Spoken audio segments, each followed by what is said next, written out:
When it comes to EVE Online, every player wants to know the most effective tactic available. You want to know the meta. The meta controls everything. It determines what will and will not happen. Knowing the meta will alter your views, make you question your reality. It might even make you laugh. And now, you're part of it. You're watching The Meta Show.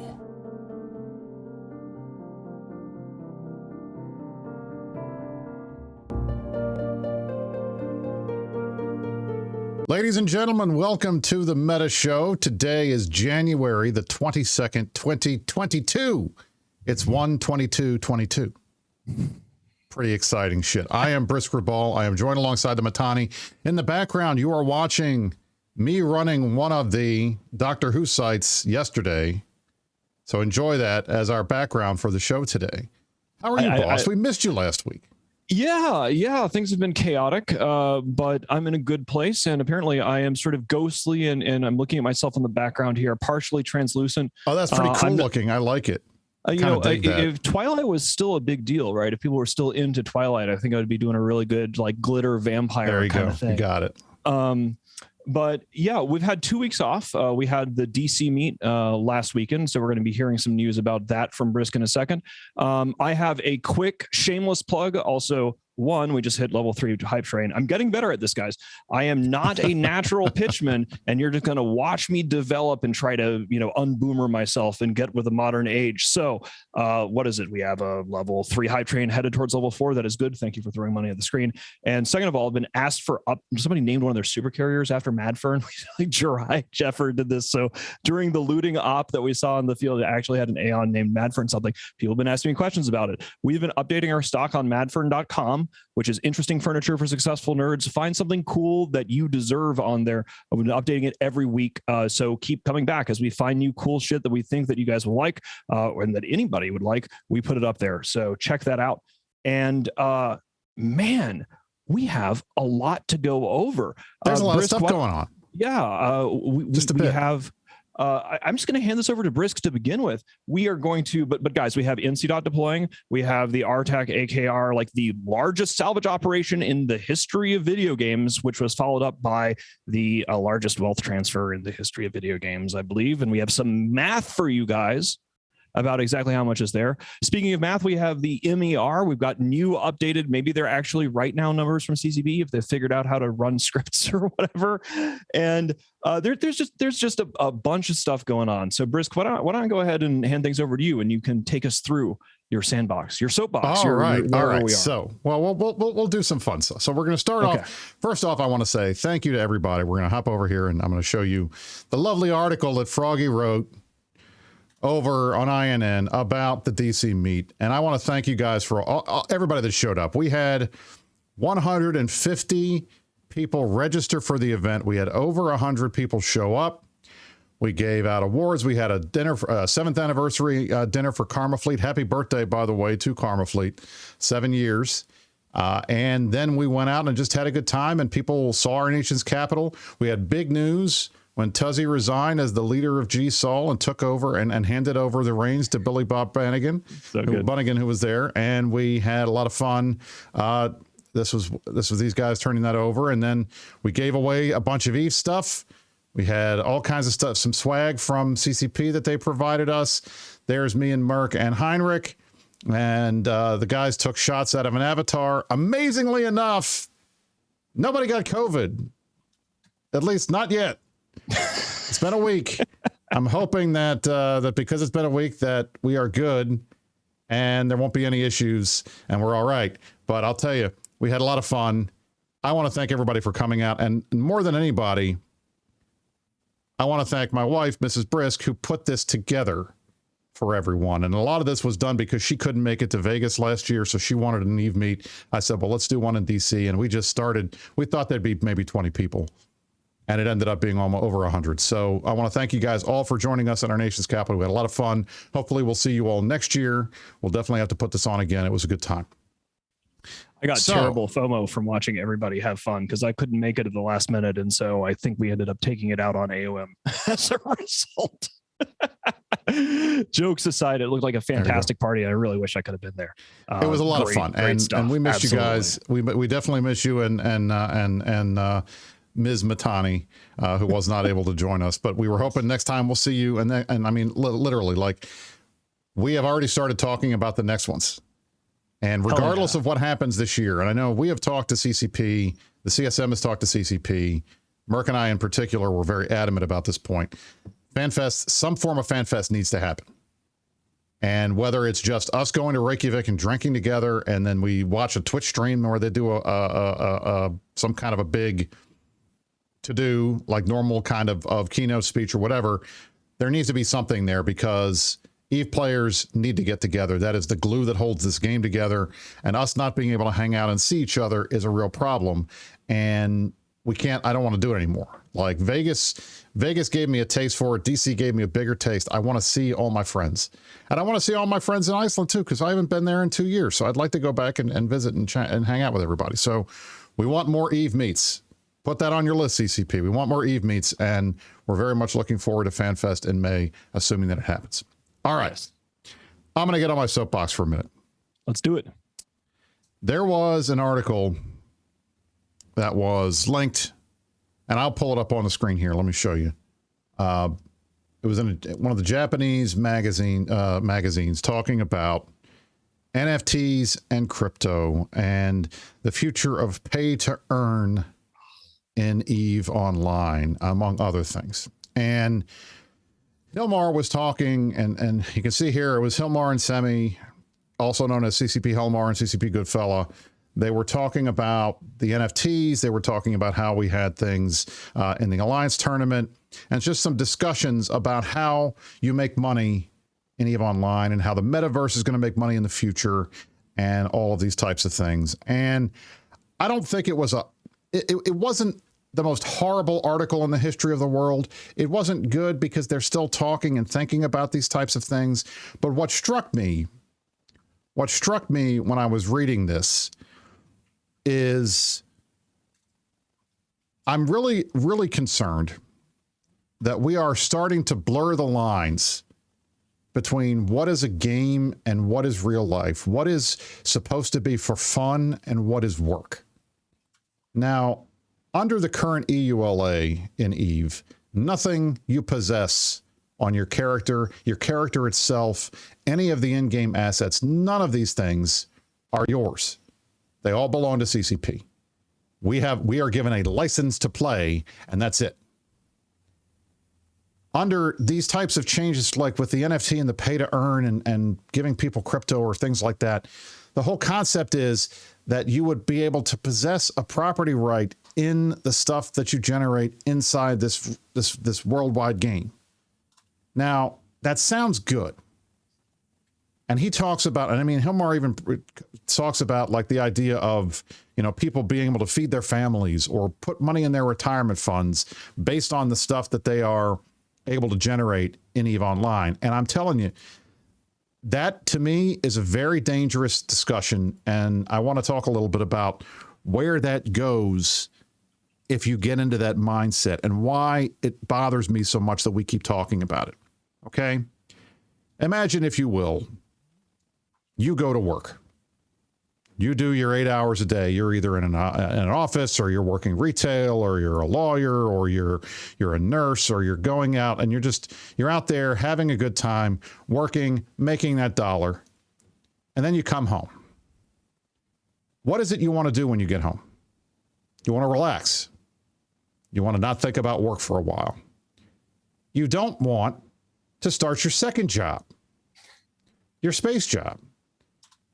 And you don't want to constantly have in the back of your mind, like you're sitting at a poker table in Vegas, that every time you make a decision, you could be costing yourself money or costing your friends money. Imagine, if you will, you are the Mittani, a space emperor for the ages. Imagine every time you plan a major campaign in EVE Online, you realize that you are risking millions of dollars of your friends' real-life money and you're going to kill other people's real life money. And that fleet you wiped today might be taking food out of the mouths of little children around the world if you do that. And vice versa. Can you imagine going to an Eve meet and having somebody walk up to you and say, Brisc, when you killed my Titan, that was my retirement fund. Now I'm going to have to live on welfare. Can you imagine the types of things that would start happening in the game? Can you imagine even now in video games around the world, you see things like swattings, you see things like doxing, you see people take things way too far just over EPing measuring nonsense. Can you imagine what happens when you layer real money on top of all of that? It's not going to get better. It's certainly not going to be more fun. In fact, you're taking what is fun and you're sucking the fun out of it and turning it into a second job. So I really hope that all of the folks out there that are talking about pay to earn, at least in the MMO environment, when you are playing against other people, realize this is the opposite of what your customers are looking for. We are here because we want to have a good time. We're not here to make money, and we're not here to worry about money, because those things go hand in hand. So that's my soapbox. I want to make sure, like, we talked about this a lot, and I know we've talked about it quite a bit on this show. We've seen it bandied about in the media. I know the boss has a lot of very serious philosophy issues with the whole NFT things in the first place. I have more of them with pay to earn than anything else. Yeah. But I'll tell you, I really wish, and I've told CCP this directly, I wish they'd just stop talking about it. I really do. So we can stop talking about it. Yeah, they need to get Hilmar to shut the fuck up about the stuff. I want to agree with you a whole bunch. In addition to the NFT things, which we've hit on a previous show, but the pay to earn stuff. Are you good for me to kind of get in on this? Go for it. No, we're good. I want you to. All right, we're all set. Let me pull my. I'm off my soapbox. Yeah. So first of all, if you guys remember from a couple meta shows ago, we've been off for a week. I went on a little rant about how the only appropriate response to people trying to put NFTs in video games is to literally mock and shame the libertarian MLM fantasy loser fuckstick scammers that are trying to push them on people. Every time you see some idiot talking about their ape, every time you say, oh, you get to own the thing, the response should not be to engage with the argument, because the argument that these scammers make is inevitably not one in good faith. It's a bad faith argument that people are attempting to sell tulips, essentially. This is all tulip mania all over again, just, 400 years down the line. So again, remember, whenever anybody opens their dumbass mouth talking about how NFTs are good, just shit on them. They're going to expect some sort of like argument and debate, like Ben Shapiro style of like, let's talk about the future of the blockchain. Fuck them, just shit on them, because that's the only appropriate thing to do. They're trying to scam you. They're trying to scam their friends, or they are deluded idiots that should be taught through public shaming that they shouldn't be talking about this. And the good thing is that there is an industry-wide backlash against this NFT stuff. I just wanted to remind anybody that the appropriate response to anything involving NFTs in video games is to just immediately drop any pretense of the argument and shit down the throat of the dumbass who thought he could scam you and scam your friends, because fuck anybody who does that. Point one. But that was the NFT thing. So I just wanted to remind people, mock and shame anyone trying to push NFTs in video games, or push NFTs in general. They are just, it's pathetic. But the pay to earn stuff is really concerning. And I think Brisc has hit on something there. NFTs are flashpoint because there's such an egregious level of stupidity. And we haven't really had an opportunity to shit on the pay to earn stuff. And I'm going to do that now. Brisc has been very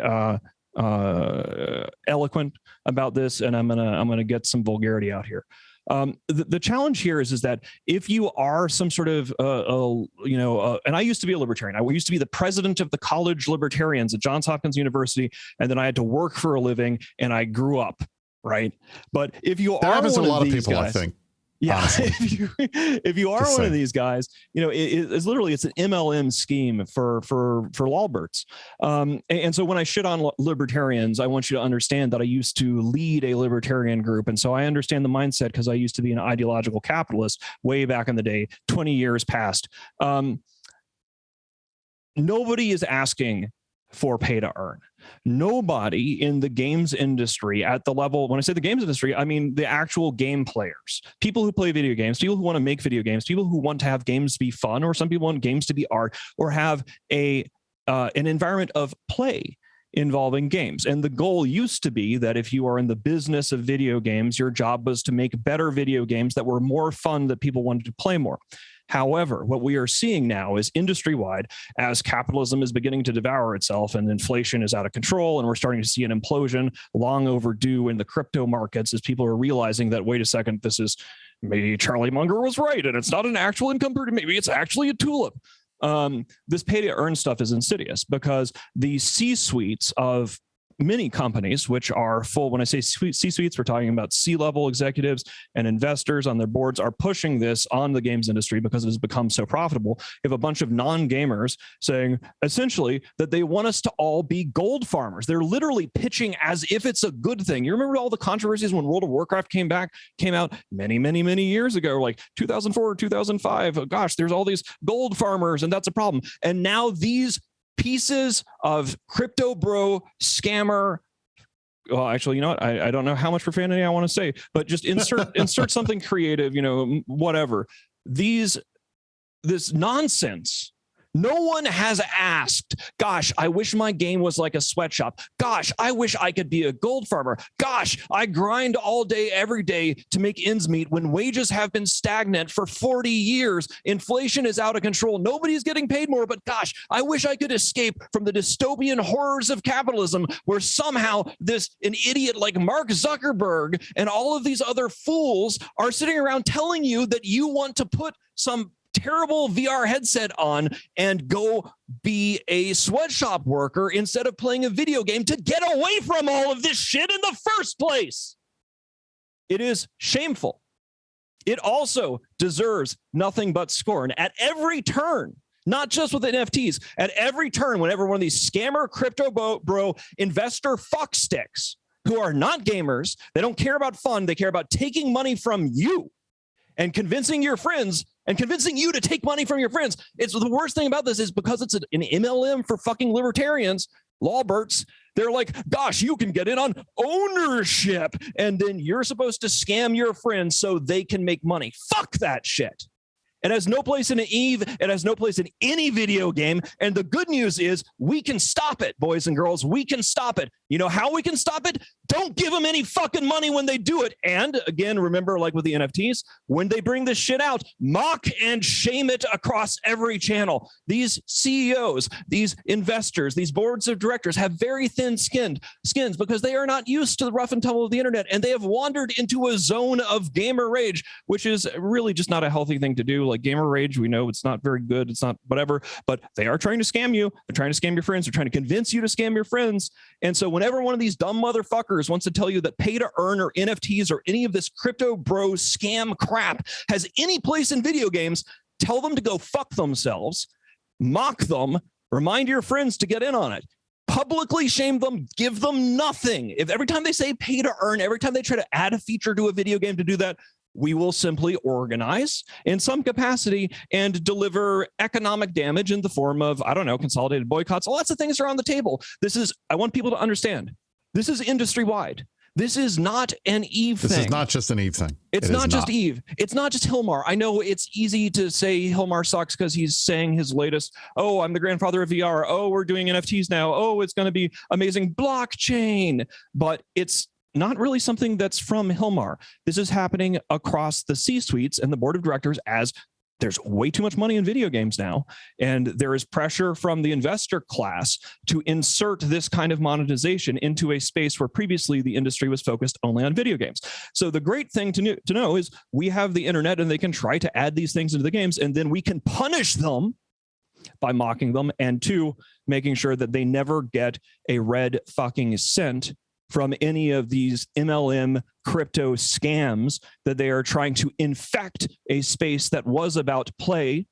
EVE Online is one of the reasons why EVE Online is so magical from like a feeling perspective. And I'm not a feelings guy, but it's very hard to, there's a lot of alienation in the world, and you can get all Marxist about it. You can say post-industrial alienation of post-industrial capitalism or whatever. But as the world goes to shit, at least on the internet, you can make friends of like mind and find your tribe. Maybe it's not Gunstorm, maybe it's not the Imperium, but you can use the internet and you can use online games to, even in a time of a global pandemic, make friends on the other side of the world. And that connection that we make with each other through the medium of these games is one of the reasons why we're still playing this stupid fucking game after all these years, because it's about each other and the relationships, good relationships, bad relationships, all of that. And what is happening is that they are interfering with that by trying to put money between us, such that we have to think about, oh gosh, I'm gonna make money for doing this, or it's stupid. It has no business being here. And again, I suggest to everyone, whenever anyone actually is dumb enough to advocate for this pathetic, disgusting,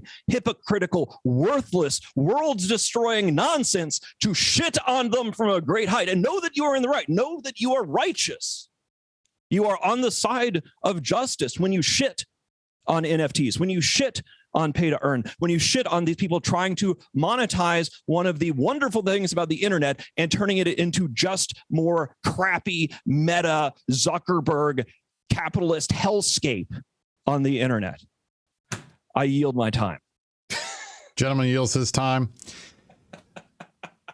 Listen, Fuck. All I want to say is Ready Player One was not a how-to manual, okay? It wasn't a how-to, okay? And IOI, they were not the good guys. Yeah. Okay? Yeah. So just remember that in the future. All right. A couple of things. We're going to do I have one little quick bit of news, and then we're going to jump into our top story, which is Storage Wars, because we want to get to some Eve news, because there's a ton of Eve news this week. There is. I want to get to it. So the first thing I want to talk about real quick here is we had a resignation from the CSM while we were on hiatus. That's right. Pro God Legend is stepping down from the CSM. Oh no. Anyway, on to our top story, Storage Wars.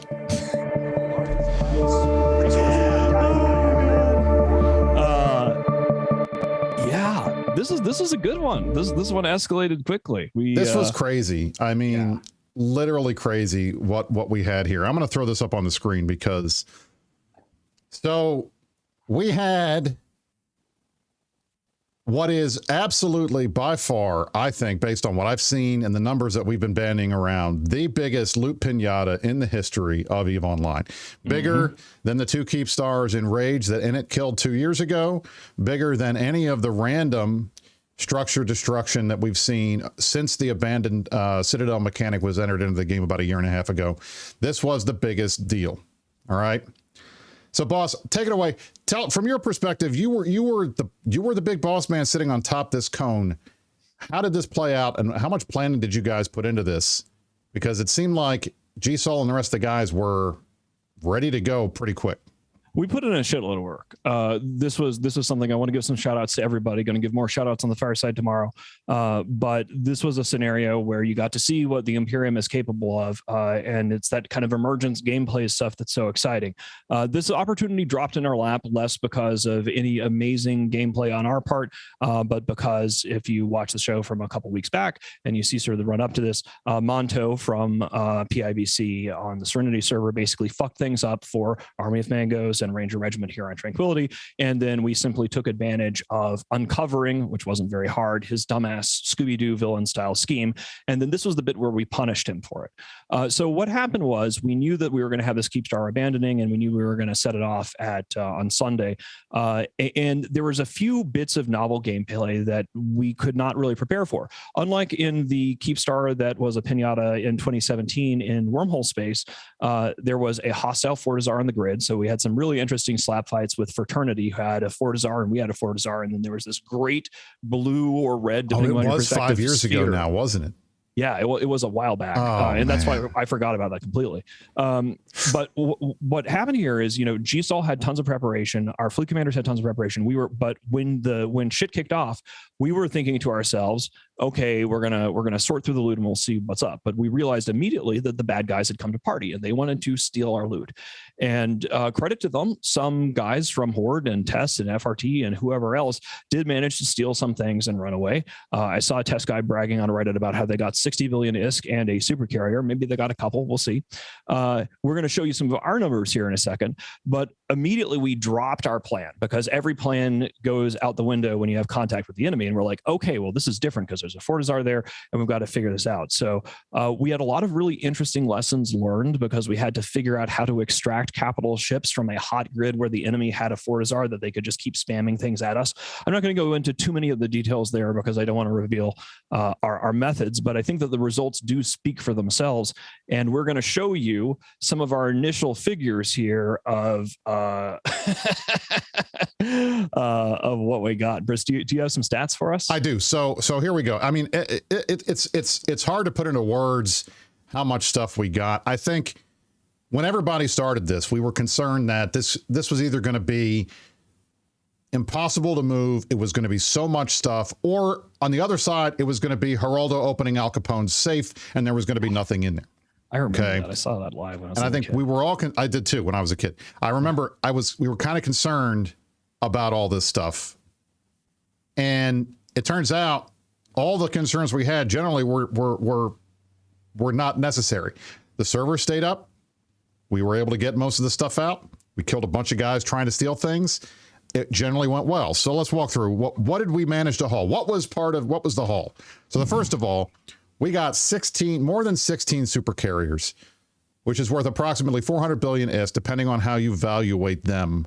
But right now, your average fully fit super is selling on S-Mart in the Goons forums for between 22 and 25 billion ISK. So 16 plus of those is almost half a trillion ISK just on the supers. We got one Titan out, one RAG, 110 billion ISK. We got 4 Fortizars, a Tatara, 4 Astrahuses, plus like 6 jump gates. About 40 billion ISK, give or take, depending on where you're looking at it. If you're looking like a G to sale price, that's probably what you would get for them. 2 jump freighters fitted, about 15 billion ISK each. That's 30 billion ISK there. We got the Keepstar core, which was critical. That was one big thing we were worried about, making sure nobody yoinked it. We got a Satoyo that was unrigged. And then we had a bunch of riggings for all those different citadels, 9 cloning centers, other assorted citadel fittings. Now, I don't have this on the screen because I couldn't confirm it, but there was talk that potentially we found a container that had 500 million Stront in it. That's impossible to move. 500 million Stront is obviously waste byproducts from an ice mining venture, but that is literally 3 years worth of the entire Imperium's uses of Stront. If we had moved it, crack, right? Like that is the fuel of strategic devastation right there. It is big, it is bulky, and the Imperium's not going to be running out of Stront anytime soon. Let's just put it that way. 1.5 trillion ISK worth of Stront. I don't know how much of that was moved, so I left it off. We're trying to be conservative in the numbers here. This is actually very conservative, yeah. We're trying to be very conservative in the numbers here because I don't want to blow smoke up anybody's ass or make you think we got a lot more stuff than we did. But the reality is we got a lot more stuff than I'm talking about here. It was a ton. There were at least 20 regular caps, carriers. I saw Archons. I saw Nidhoggers. I saw people trying to jump into them. Thousands of other random ships. 30, and that includes Rorquals. We got a bunch of Rorquals. We got a bunch of Faxes, Dreads, carriers, the usual caps. Like there was a bunch. Yeah, exactly. Then we had some fun. We had a couple guys trying to steal stuff. And I love it when I hear Darkshines and the guys on comm saying, Doomsday's free on targets. And my favorite dude of all of this, I'm going to throw this guy up on the screen because I'm going to laugh at him a little bit. This dude here, Lord Frederick, I felt bad for this guy. Okay. Here he is, Lord Frederick. Hell 1, Hell 2. This guy found a can with 2 hells in it. 2 hells in it. Jumps in the first hell, gets blown up, says, fuck you, I'll try it again. Jumps in the second hell and gets blown up. That was legit. I appreciated the try. That was good. That was very good. I'm sure he did make money on the insurance payout. Yes. But anyway, he did not manage to get the hell out. We know that there were a couple of the big stuff that were able to get out. And that's just lucky for them. Lucky for those guys. They pulled it off. It was a scramble. One of the things that made this so fun was, even from our perspective, is we had a bunch more competition turn up to try to steal stuff before we could steal it, and credit where it's due. And then we got to do an emergent gameplay. We got to sit our brain trust together on Mumble to try to figure out a way to lock this shit down after we realized that we were having, some bad guys stole some of the stuff before we could steal it. Like, there's a big kill, and then the hyenas are running off with scraps. And then we figured out how to leverage target locking and coordinate a system that I'm not going to talk about, that we were able to stop the theft and get a bunch of shit off the field.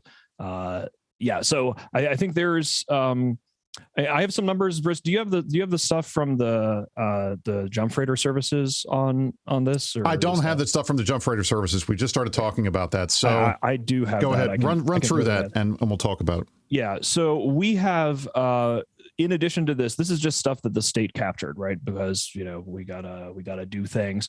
The higher level strategic assets, we had like 400,000 fuel blocks too. There's a bunch of really good logistics shit in there. But we asked our main jump freighter services to look at the collateral of contracts that people were bringing from RTAC A in the aftermath to 1DQ1. And we had 265 billion in exports from one of them and 205 billion from another. And so I'd say comfortably probably around half a trillion ISK in terms of just contracts. Now, we've been running a number of move ops between RA and 1DQ1, and those do not show up on jump freighter contracts or anything like that. So there's really no way for us to estimate that. But we are very comfortably into a taking. Oftentimes when we blow up an enemy Keepstar or something, there's no loot pinata. There's certainly not a scenario where so much comes out of this. It was a very long operation. It was like north of 9 hours, I think, to get. Yeah, that was the other thing I wanted to bring up. Yeah. So I started driving home from the DC meet, and around 3:00 on Sunday afternoon, Eastern Freedom Time. And when I got home, that was finally, we got home around 4:00 or so. The Keepstar finally poofed. And I was going on comms periodically for the next 2-3 hours just to see. And I think finally the Init Titan fleet jumped out right around like 10 o'clock or 11 o'clock Sunday night. So the guys were on grid for a solid 9 hours. And part of it was you had so many cans. You're trying to track the cans down. You're trying to figure out what goes where. The state is taking their share and making sure that the bad guys don't get away. And then it's a free for all for everybody to just grab whatever they can. So, I mean, I did a conservative estimate of at least 1.5 trillion ISK was taken just by the Imperium for Imperium uses. And I guarantee you there was at least another trillion probably worth of stuff that was captured by players, by members, that they took home and put in their own wallets. So we're looking at potentially at least 2 trillion to 3 trillion ISK worth of stuff that was looted out of this AOM Keepstar. I mean, it is hard to put into words how cool that was and how much it sucks for them. Yeah. I mean, and we get to use it immediately because, it's a scenario where in the age of, Plex parity or whatever in joke we're making about the whatever CCP has done to the in-game economy, people still can't build capital ships because technically speaking they can, but like you're not really seeing it happen. And so in a scenario where we're literally able to just hoover. Now, keep in mind, guys, this was a catastrophic go fuck yourself that we delivered to Monto, and that's why we sort of named the Keepstar No Mercy for Monto. And we did so much here that I periodically felt a tiny, tiny glimmer of pity. And then I remind myself that they were Pappies and that AOM was in Pappy for a year and a half, cheering and clapping for Villy's War of Extermination and all of that. And then that little glimmer of pity instantly vanished. And so that's cool. That's cool. But we got enough that I briefly felt a moment of, ooh, oh, wow. Because it was so much more shit than we expected, right? We had very conservative estimates. We had a bunch of people in our directorate who are going like, I don't think it's really going to be a big deal. We need to make sure that we're not hyping this up too much. Like, we get what we get. And even in my wildest dreams, I had no idea that so much would pop out of it. So yeah, fuck them. And thanks. And that's, I mean, no, thanks. I mean, listen, the two things that I think are the most important to remember, okay? First, this was avoidable. This was all avoidable. They could have just asked, can we join the Imperium? We would have said, no, we're not taking new people at the time. And then they could still have had their Keepstar. They could have still had all of these things. They could have gone and made their own decisions or whatever. But Monto decided that he was going to be sneaky, explicitly acknowledged the fact that we were not accepting new members, said in a fucking speech that was recorded by all and sundry, because it's like, gosh, we don't have people that understand Mandarin.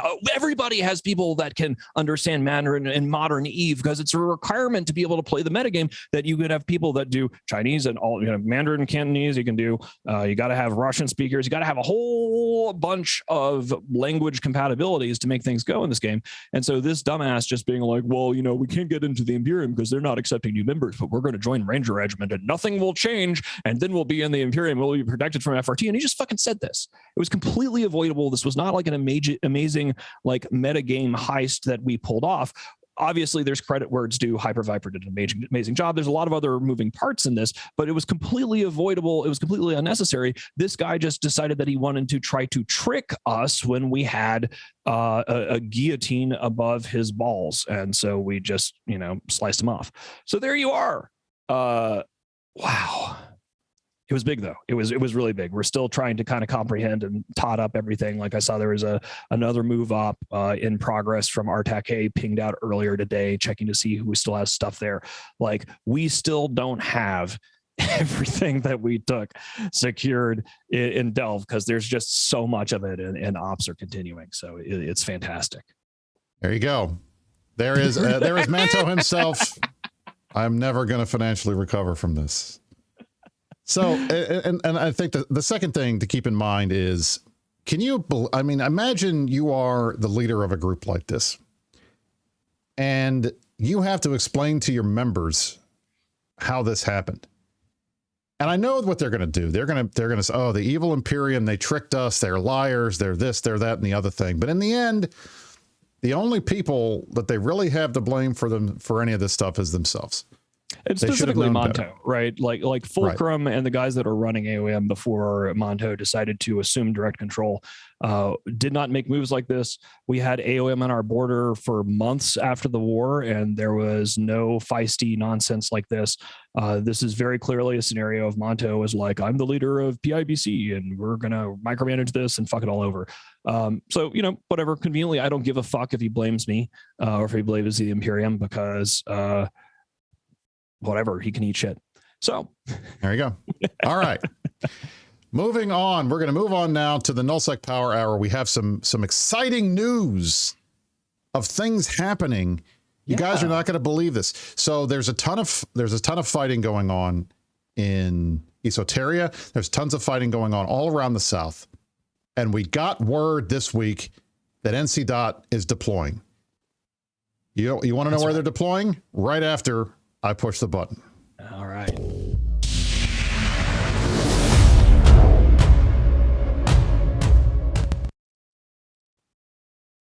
So if you asked anyone, anywhere, in Eve, and you said to them, NC Dot is going to deploy this week, where do you think they're going to go?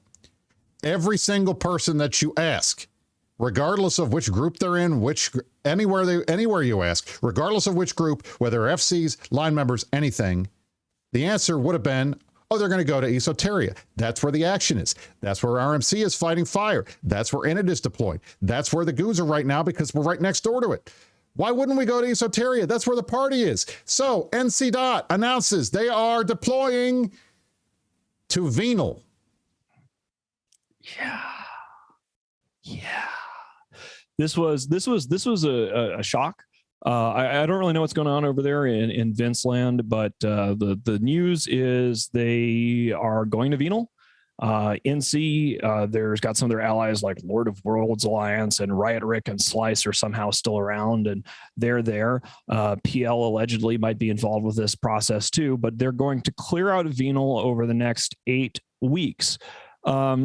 I was sort of hoping that they would be trying to make a swing at Init. I think everybody was hoping, Init has deployed a Keepstar and DTAC-P. There is a bunch of chaos all in that area of the galaxy right now. There's big shakeups, big power vacuums everywhere because we kind of just deleted AOM. And, so we were anticipating, hey, maybe they think we're overextended. Maybe they take a swing at us. And so the Venal thing is like, okay. I mean, I don't get it. Okay. I don't get it. I mean, so first of all, for those of you who aren't aware, now it says I have the alliance influence map up. Fraternity is apparently alliance influencing Venal, but it's not, because Venal is NPC smack space. dab in the middle of NC dot. It is NC space, not NPC space, I should say, non-player character space. It is Garista space. There's Venal right there. I'll pull it up on the screen. There it is. It's a whole bunch of systems full of nothing. So who lives there? Well, the typical guys that live in NPC nullsec. You've got Dark Side. You've got a bunch of groups like that are up there, that live there, in addition to the Garistas. And this is where they spend their time. Why? Why would NC Dot go to clear out or to glass an NPC region as if that's even possible? Because these guys just have to just dock up in a station in NPC space and they're safe.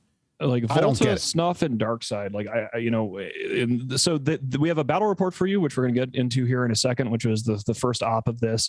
And it is possible that maybe they're looking to secure Venal to just run, like, I don't know, crystals, just do missions or something. Like, I'm not exactly sure what's going on there. We were obviously preparing for more of a great game on the chessboard, kind of big picture politics stuff. But also, I wouldn't myself ever really want to go pick a fight with any of those guys that they're talking about, because they're exactly the sort of people that would get very feisty about a block intervening into their zone. A bit. Yeah. And one of the things that's really interesting to see this now, again, this caught me by complete surprise. Like, I sort of like waking up one day and having an AOM Keepstar, woke up one day and we see NC going to Venal, and the Venal locals are not happy. If you check the comments from this thread where Riot Rick sort of went out there and tried to post a couple of incorrect battle reports to make it look like NC Dot did not get their asses kicked. The first major engagement of this deployment on deployment day, they lost 27-11 in terms of billions of damage on the NC side versus the Venal local side. And if you check the comments, like, one of the things that is interesting, and this is something to keep our eyes on, is they are not happy. Like, this is not like, hey, they're coming into Venal and, they fought them and whatever, good fight. It's more like, fuck you, why are the blocks trying to intervene in Venal? Sort of the emotional intensity, and we like emotional intensity in EVE. When people are mad at each other, it makes the space wars more entertaining. So, when I heard going to Venal, I'm like, okay, well, I guess they're just going to go fuck around there. But the dudes in Venal are mad, and we'll be watching this and updating you guys on this, because it's interesting to see. We're starting to see some of the former Pappy or still Pappy, or who knows whether Pappy is still Pappy. We're treating Pappy as if they're also Pappy, mind you. But I don't know what they consider themselves to be. But this is one of the first times that we're seeing some of the major combatants from the Vietnam War starting to play cards and do deployments, and we can find out what their sort of post-war fighting strength is. I expect NC will deploy their caps, and I expect that things are going to change, right? Because it's a lot easier to win these fights if you can throw a bunch of carriers at the problem. But yeah, so this is basically like, we went from thinking they were going to deploy against Init to now there's some honest to God space drama and nerds very angry at each other in Venal, which is great. Right. And obviously we're not on the side of, we're not involved in this. The Venal is way the fuck up there. That's right? Like, something I want to point out. For the record, NC Dot chose to deploy in a position in the game that is as absolutely as far away from in its deployment as is humanly possible. This is the equivalent of Test jumping to outer passage to get a hell away from Goons and Delve, jumping across the entire galaxy. Instead of coming down here and fighting us, they jump back up and go to Venal for no good reason that anybody can think of, other than maybe they want to pick a fight with a bunch of guys who, frankly, have made their bones beating the shit out of nullsec guys who think they're bigger than they are. That's what they do.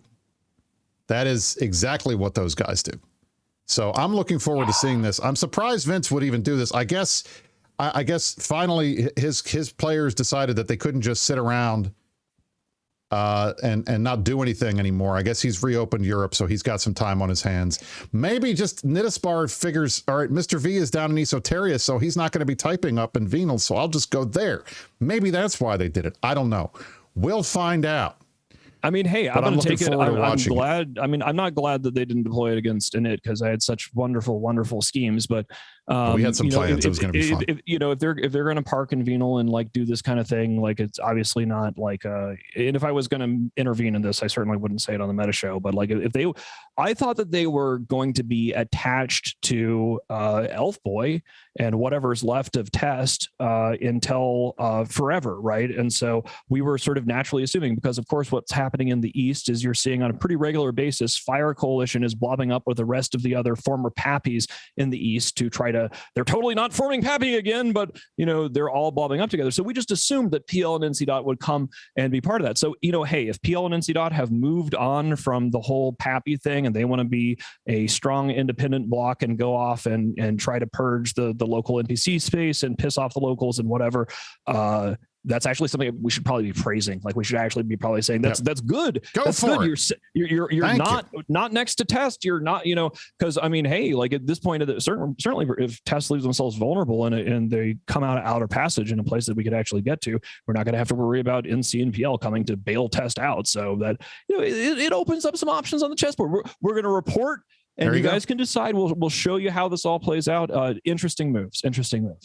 And just for the record, I know that NC. Pinged quite a bit this morning, trying to motivate their guys to show up to defend their onlining Fortizar in Venal, saying, and it's coming. You guys got to get in fleet, and it's coming. How the fuck are we supposed to get there? You're on the other side of the goddamn map. What? What are we supposed to gain a fucking mutant fleet through high sec to get to your asses? Yeah. No. Sorry. Nice try. We had other shit to do, like move my Titan to 1DQ. That's what we had to do today. Anyway, so Darkshines wanted me to just highlight that you guys got in it on the brain, which is good because you should, because we are the boogeyman. But in this case, you know, you're going to have to find somebody else to whip your fleet whip your guys into joining fleets, because it ain't us this time. Anyway, Muskie, hi. I'd like to see you in the chat. I hope to see you on the battlefield soon. I also wanted to note, and I should have noted it in the last segment, but for all of the Eve Media quislings out there who wanted to argue that AOM, well, they weren't really doing much. They had nothing to do with the war. There were a shit ton of Horde, NC, and Test cans in that dead Keepstar. Just saying. Yeah. There were a lot. So maybe they didn't fight very much, but people sure as hell were using that space to dump their crap. Let me tell you. Okay. Anyway. All right. Moving on. We have one last segment. We're going to go into Piercing the Corporate Veil. We have an MER, and not only do we have a monthly economic report, we have reasons for why we didn't get one in November and December, and we have some new graphs to show you guys. So I know you all like graph porn. I know Mustache is not here to show it to you. You're going to have to deal with a beard instead. But we're going to make it happen for you right now, as soon as we get through me pushing this button.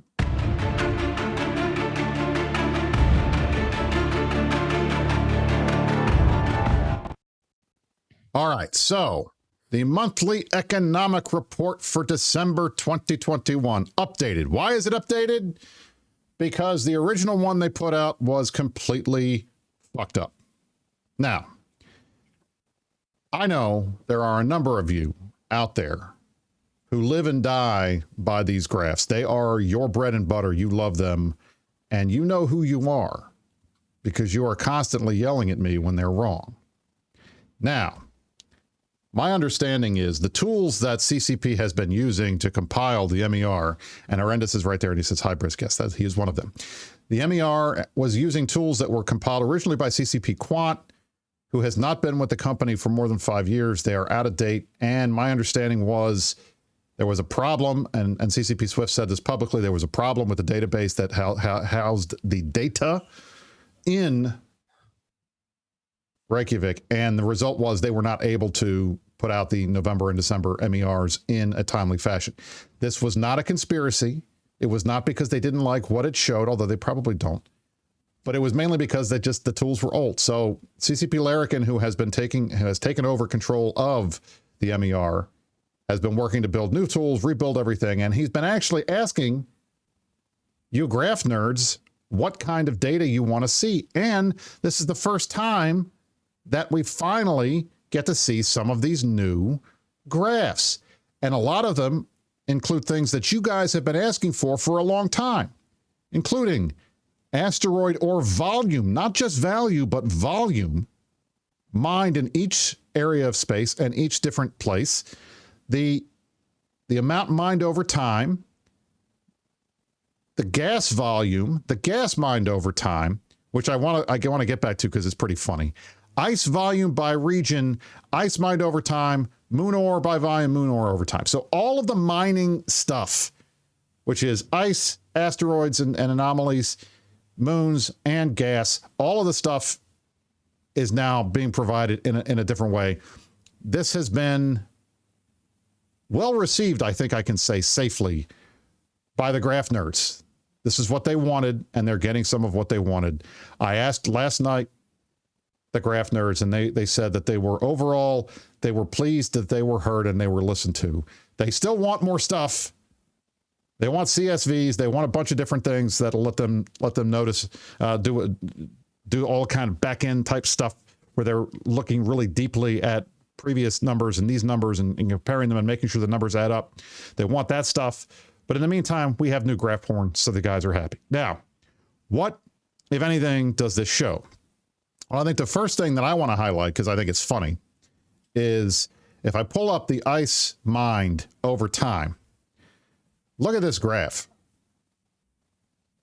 I'll pull this up, throw it into the center of the screen here. Mm-hmm.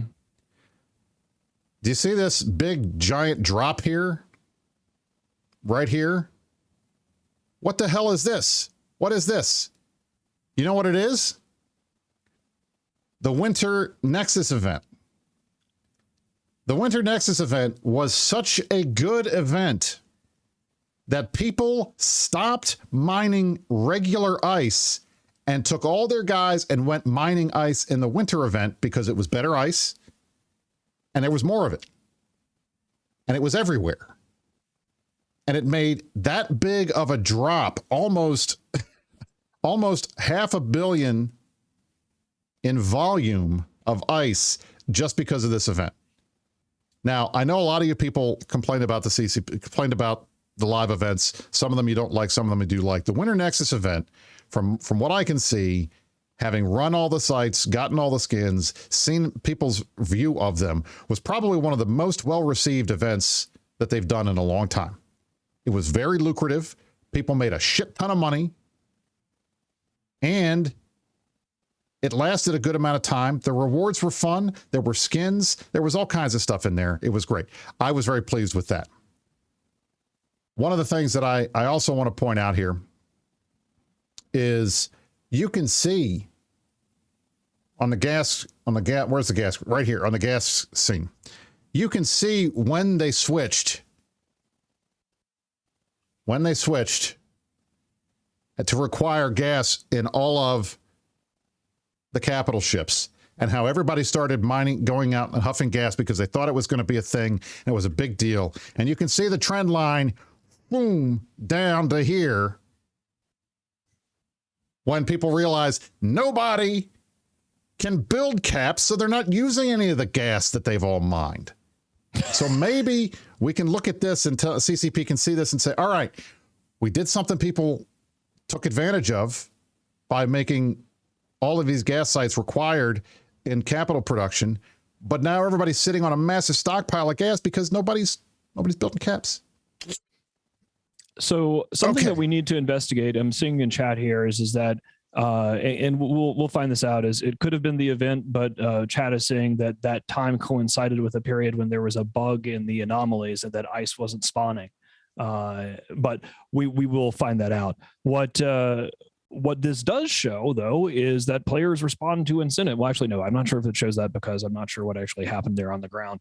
Well, we'll have to investigate that and figure it out. But if there is prosperity, we should be seeing it in the graphs, right? Like now that they have finally gotten things, fixed with the data, if we are in an age of prosperity and things have been fixed and everything is peachy keen, we should be able to see it on the MER. And at the very least, Delve and Veil of the Silent are sort of back online.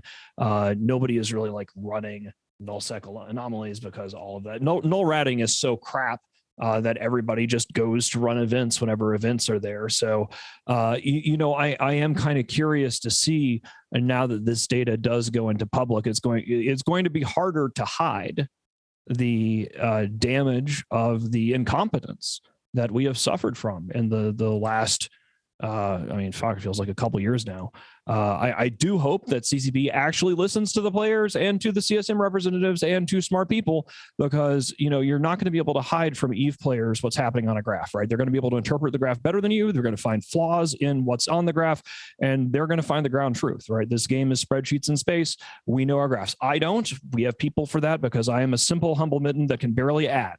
But, if there is prosperity, if everything is wonderful and, all of this shit has been fixed, it should be showing up in the MER. And thus far, it isn't. So, we'll have to see where I'm bored of shitting on CCP for some of the things that they've been doing. Like, basically, I'm at a point here where if they come down the pipe with another NFT thing or another Hilmar opens his mouth with more pay to earn stuff, or if Rattati keeps going on podcasts and talking about how he wants to remove jump freighters, we will, start throwing truth bombs or whatever sort of shade, whatever euphemism you want to have for it, back out there again. But I have been happy to see that the number of people playing EVE has been big, right? Like, even if you don't like the Doctor Who event, if people are playing the Doctor Who event in HiSec, like, I don't think HiSec missions are fun, but the numbers are good. Like, we're at 33K concurrent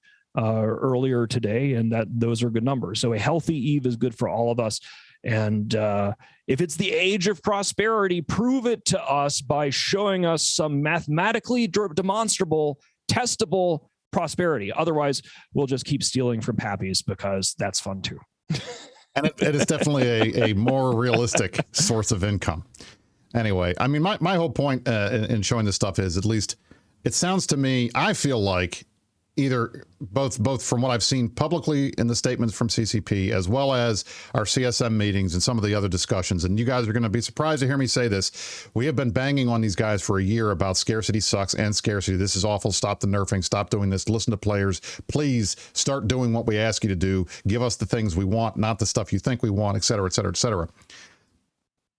I'm starting to see the light at the end of the tunnel here. I think if you go back, and I'm going to link this in the chat because if I could find my quick notes for it, there was a good interview that CCP Rattati and CCP Swift did with the Declarations of War podcast.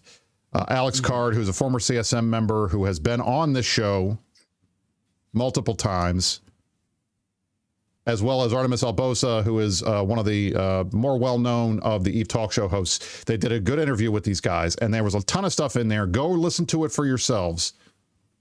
But it sounded to me, the way that I interpreted the things that were being said by Rattati in particular, they're tired of getting punched in the face by the players. They are sick and tired of the negative press. They're sick and tired of all the complaining and all that kind of stuff. Now, granted, yes, you did this to yourselves, guys, but they're tired of it. And I think we're turning the corner on them providing us with things we're asking for. I feel like they're much more receptive to the things that we asked them to do. They're much more receptive to things like fixing citadels, which was at the top of my list of stuff to do. They're much more receptive to giving players positive things, like we're finally going to get compression fixed. I have a good feeling that the compression that they showed us last year, which was awful and horrible and completely stupendly dumb, will not look anything, what they end up releasing will not look anything like that, because they've said basically that was going away and it was a bad idea and it was not good. I'm hoping that we'll get some more information on that soon. I'm hoping that we'll get the conduit jumping stuff that we saw on CC that was teased. I hope that we will get all of these things we've been asking for. And I get the feeling that they're ready to key up some wins with the players by finally doing the stuff we've been asking for a while. So it's taken a while. You have not heard me say I have a lot of optimism in quite a long time. It's been months, but I'm starting to feel a little optimistic here. Maybe that's naive Brisc. Maybe that's Brisc to Pollyanna, but I got to call it like I see it. And I'm kind of thinking we might start seeing some good things here in the next couple of months. And I'm really looking forward to seeing what they put in the FanFest keynote, not going to lie. That is going to actually, now that I think about it, I wonder which dev is going to be giving that. Or, sometimes there'll be a rotating team of devs, like the keynotes have been different over the years and how the formats go. That is probably going to be a scenario where lots of eyeballs from around the industry are going to be on that. Guys, like, this isn't rocket science. You have literally a player elected focus group to tell you what the players think and to utilize their expertise, especially because if you've been working on Dust for a while and you don't know much about EVE Online and you think that jump freighters, I'm not going to hammer the guy on this too much because it was just a throwaway line in a podcast, but after the Grayscale incidents, it is sort of a concern. And obviously risk being positive is good. And my job here is to be bad cop. But now, let me be clear. I'm not suggesting that any of you have hope. I'm not suggesting that any of you take what I'm saying and decide to change your mind. Because again, I agree with Wibla in the chat. The proof's in the pudding. I need to see actions more than words. But at the very least, I'm willing to acknowledge when I'm starting to see the words and I'm hoping that the actions follow. But again, I'm telling you, I feel a little optimistic based on what I'm seeing. You may not. And there's nothing wrong with that. You're absolutely entitled to that opinion. And don't think that I disagree with you or that I'm going to tell you that you're dumb or anything because you disagree with me. Because God knows enough people disagree with me all the time. And that's perfectly fine. And half the time you're right and I'm wrong. And if I am wrong, then I'll come back and tell you guys on a future show, yeah, all that hope I had, yeah, that was bullshit. But I'm hoping that I don't have to do that. And we'll find out, hopefully, in the next couple of months. And if I say hope one more time, Mrs. Brisc is going to dart me, I'm pretty sure. So... Anyway, I think we're at the end. I think that's that. I think we're at sort of wait and see on a number of levels. The great thing is there's a lot of stuff to wait and see about. And, if CCP has decided that maybe they should listen to people and implement the things that people broadly agree are a good idea, that is positive, and we will respond to good steps with good steps. And great. I have been getting yelled at to free Wibla some more, which is always good.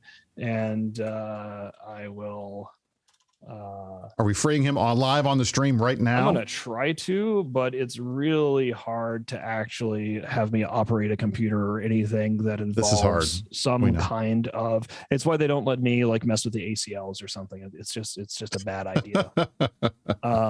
All right. Well, that is going to be that. I think that's it. I think we're good. We are good for this week. All right, ladies and gentlemen, thank you again for joining us. This has been the Meta Show for January 22nd, 2022. I'm Brisc Rubal, joined alongside the Mittani. Thank you all for being back here. We're sorry we missed you last week. There are no anticipated vacations or skipped weeks anytime in the near future. So join us back here next week, 2100 Eve, 4 p.m. Eastern Freedom Time, as always, for the Meta Show. Thanks for watching, and you stay classy, New Eden.